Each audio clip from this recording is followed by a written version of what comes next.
So hello and welcome to MorningFile. I'm your host, Emma McCarty. Today I'm speaking with Adam Moniz from McMaster Students Affairs about McMaster University's Archway program. So to start, since this is the first year that the program is launching, can you give us a little background on what Archway is and how the idea came about? Yeah, absolutely. So Archway is, as mentioned, it's a student affairs initiative. So it was actually an idea that came from Sean Van Koonit, who's the Vice President of Students and Learning.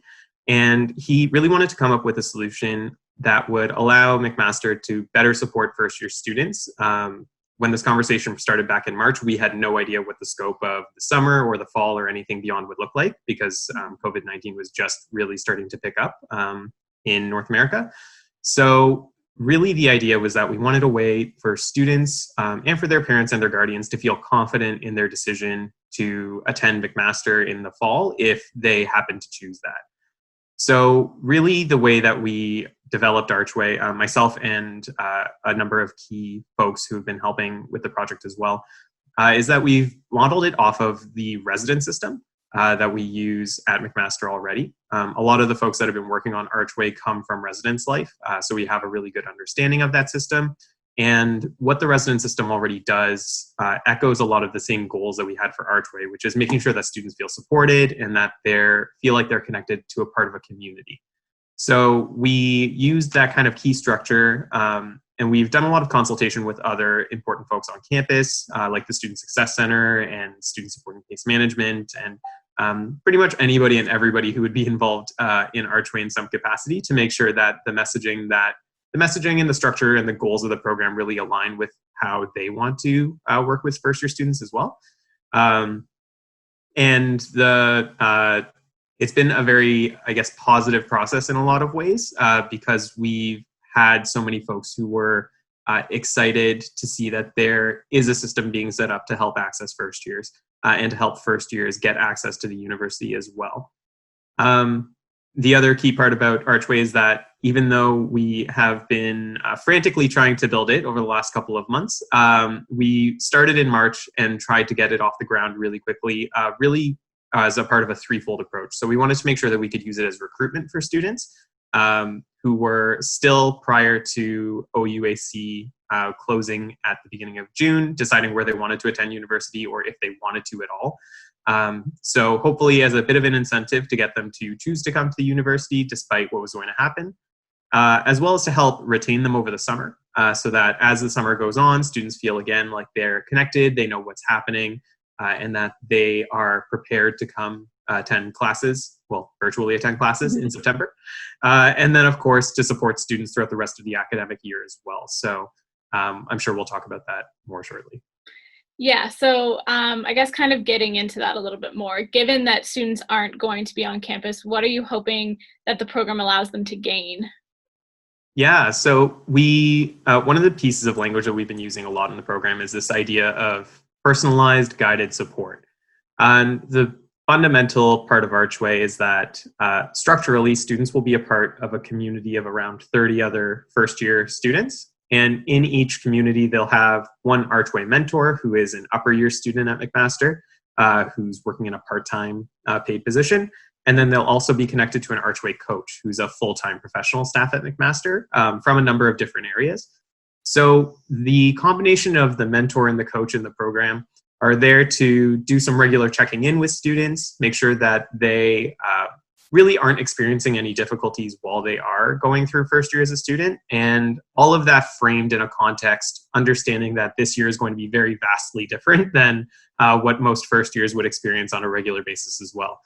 So we're there to make sure that students are on top of whatever it is they need to be on top of, but also to help them through anything that they happen to experience, whether that's pretty big, significant things, like maybe the first time a student is experiencing mental health, or they need to submit MSAFs and they don't know how that process works, to even smaller things. And the smaller things may apply more to the mentors and kind of the community connections piece, but maybe if we're back on campus in the winter, where's the best place to get pizza near campus, and things like that. So we're really helping that by personalizing the program as much as we can for students, that they'll be able to feel like all of their needs are met over the course of the year.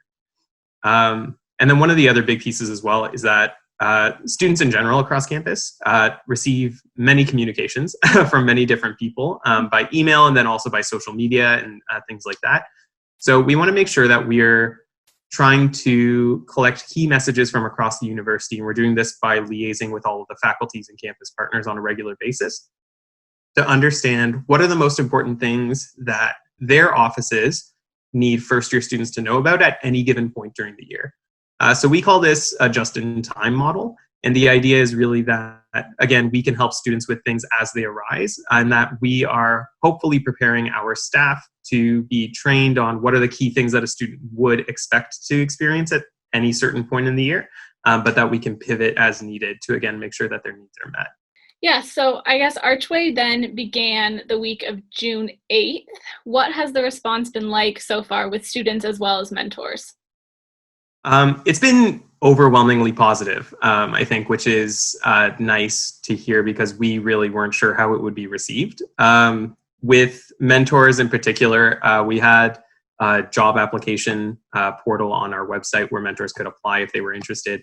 And we had a lot of folks who emailed us expressing their interest in the role, but not even knowing it was a paid position and just ready to volunteer their time, really with the intent of trying to provide first years as close to like traditional first year experience that was presumably positive that they had when they were in first year.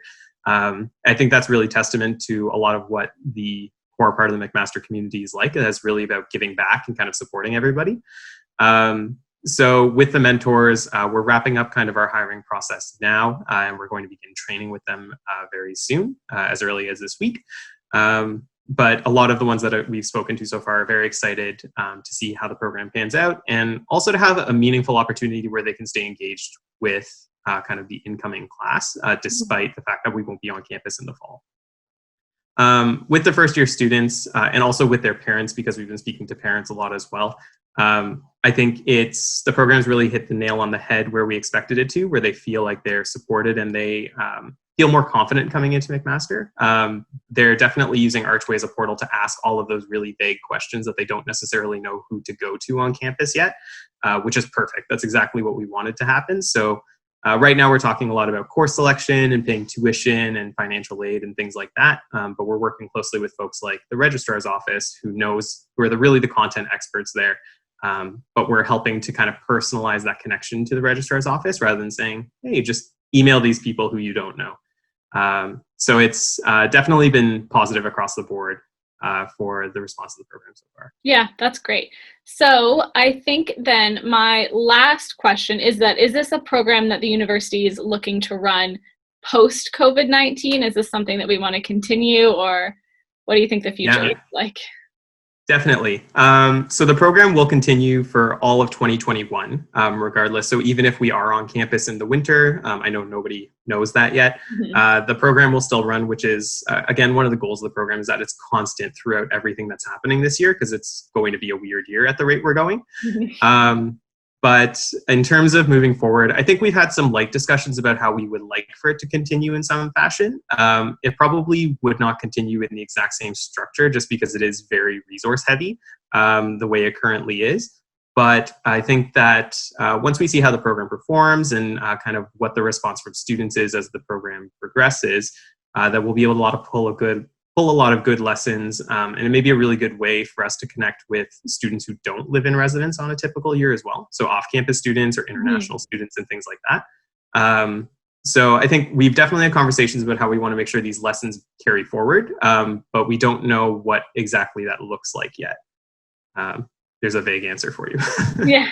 That was Adam Moniz from McMaster University's Student Affairs. To learn more about their new Archway program, click the link below.